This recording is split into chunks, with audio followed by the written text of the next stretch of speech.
Bienvenidos al último video de la materia de lenguaje de alto nivel correspondiente a el primer bimestre.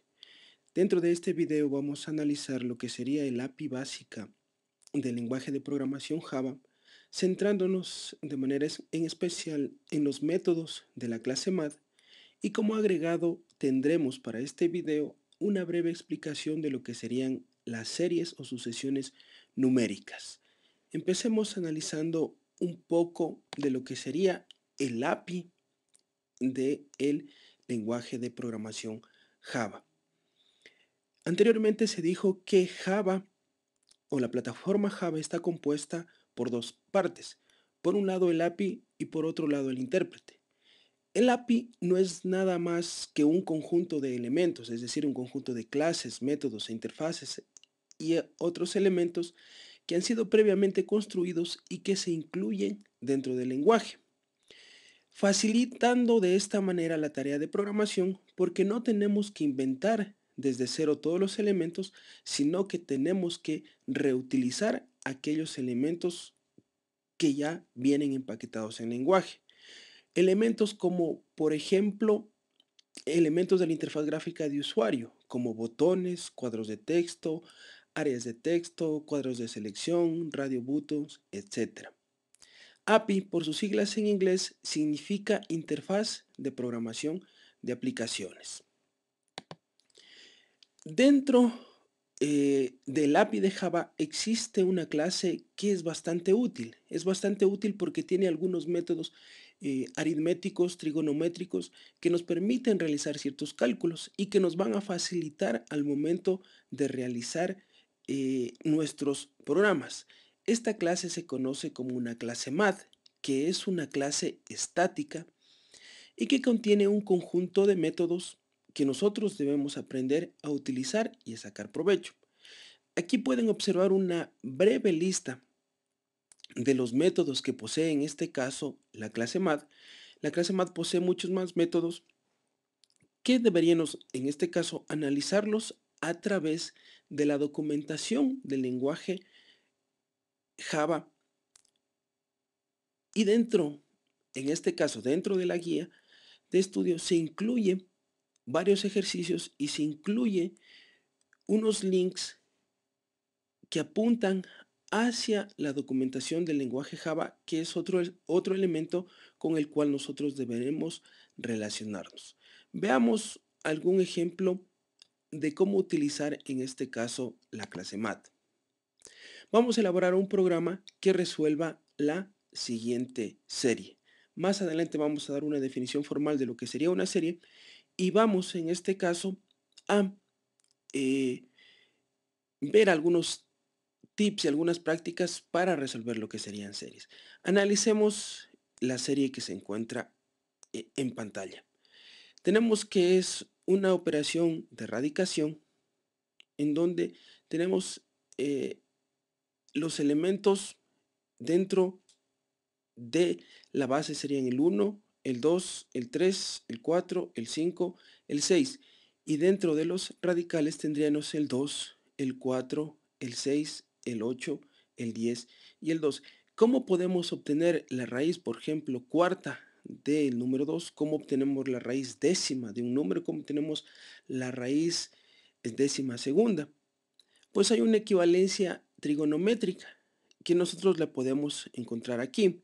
Es decir, que raíz cuadrada de 1 se podría expresar como 1 elevado a la 1 medio. Raíz cuarta de 2 se podría expresar como 2 elevado a la 1 cuarto y así sucesivamente. Esta equivalencia es importante porque el programa que vamos a ver a continuación hace uso de esta equivalencia. Pasemos a ver el código en NetBeans. Vamos a ver en la diapositiva anterior, la base de la serie estaba formada por números consecutivos empezando desde 1, es decir, que serían los números 1, 2, 3 y así sucesivamente, mientras que el radical o el exponente de la serie en este caso estaba formado por la multiplicación de la base por el número 2. Entonces veamos en este caso cómo se resolvería esa serie utilizando en este caso un ciclo repetitivo for. Tenemos los elementos que nos van a permitir realizar las operaciones, es decir, en este caso tenemos 4 variables, una variable de tipo entero que sería el número de términos que el usuario quiere que se sume de la serie, una variable suma que me va a acumular la suma de cada uno de los elementos o de los términos que conforman la serie, la base que correspondería a los números consecutivos y el exponente que en este caso correspondería a el número o a la base multiplicado por 2. Pedimos el ingreso de los números de términos a sumar y luego entraríamos en un ciclo repetitivo for que nos va a permitir calcular el exponente, es decir, vamos a tomar a la base, la vamos a multiplicar por 2 y si recordamos la equivalencia trigonométrica, deberíamos dividirlo para 1, es decir, que 1 dividido para base por 2 sería en este caso el exponente. Luego tendríamos que utilizar un método de la clase math que es potenciación, en donde recibe la base y en donde se eleva esa base a un exponente. Recuerden que estamos hablando de radicación, por lo que el exponente debe ser 1 dividido para base por 2. Vean cómo hacemos uso en este caso de la clase math. Dijimos que la clase math era una clase estática, es decir, que no necesita que se cree un objeto. Y para invocar a un método de una clase estática, lo único que se tiene que hacer es darle el nombre de la clase, en este caso math, punto, el nombre del método y enviarle los parámetros que son necesarios. Luego, en este caso, deberíamos incrementar la base en una unidad para calcular el siguiente elemento y de esa forma se va a interactuar hasta que se cumpla con el número de términos que el usuario quiere sumar de esa base. Finalmente, utilizando la sentencia printf, se presenta el resultado obtenido.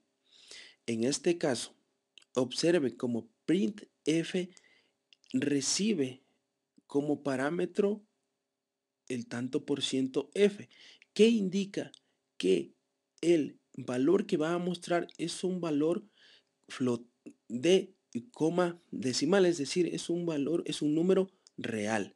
De esta forma le estaríamos enviando o diciéndole que le vamos a enviar como salida un número real. Pasemos a las diapositivas para ver qué otros temas debemos. Empezamos a utilizar series y es necesario dar una pequeña explicación de lo que sería en este caso una serie numérica. Una serie numérica no es nada más que un grupo de números que comparten una o varias características en común. Tenemos varios ejemplos, como podemos ver en la presentación. Tenemos una serie sucesiva de números, es decir, que serían los números consecutivos, 1, 2, 3, 4, 5, 6, etc. Tenemos otra serie formada por los números pares, 2, 4, 6, 8, 10, 12, etc. Otra serie formada por aquellos números que son primos, otra serie formada por aquellos números que pertenecen a una serie de Fibonacci. Todas estas series tienen características, o todos estos elementos que conforman cada una de las series, tienen características entre ellos que son comunes. Por ejemplo, si analizamos los números primos, son aquellos números que son divisibles únicamente para sí mismo y para la unidad. Y todos los elementos que están aquí en esta serie son en este caso elementos que cumplen con esas condiciones. Igual sucede con los elementos de la serie de Fibonacci. En este caso, a partir del tercer elemento, el siguiente elemento se forma con la suma de los dos anteriores. Y esa es una característica que comparten todos los elementos que conforman a la serie de Fibonacci. A estos elementos se los puede sumar y esto se conoce como una sumatoria de series numéricas, como lo vimos en el ejemplo anterior, que inclusive se lo programó en NetBeans. Estas series son útiles para ejercitarse en programación, en la elaboración de programas. Algunas recomendaciones cuando estamos trabajando con series es reconocer que en este caso existen dos tipos de series. Según sus elementos podemos clasificarlos en dos tipos de series. Cuando se tiene series cuyos elementos se calculan aplicando una fórmula. Por ejemplo, tenemos la serie de Fibonacci.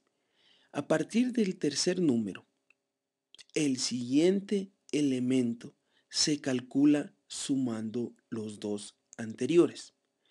Cuando nos estamos enfrentando a series de este tipo, es decir, que yo puedo aplicar una fórmula para calcular los elementos de la serie, estamos enfrentándonos a un problema que puede ser resuelto con un ciclo repetitivo for, porque simplemente aplico, en este caso, n veces la fórmula para obtener el elemento n de esa serie. Otro tipo de serie son cuando las series están formadas por elementos que cumplen con ciertas condiciones, como por ejemplo los números primos. ¿Cuál sería la condición? Que únicamente tenga como divisores exactos a sí mismo y a la unidad. Si es que yo encuentro un número que tiene a esos números como divisores, ese es un número primo y pasaría a ser miembro de esta serie. Para resolver este tipo de problemas con este tipo de series, se genera un número, empezando desde el 1, por ejemplo, y se verifica si es que ese número generado cumple con esas condiciones. Si es que cumple con esas condiciones, es un elemento de la serie. Si es que no, yo continúo generando un nuevo número hasta llegar a generar el n número que se me ha solicitado o el n término de la serie a sumar.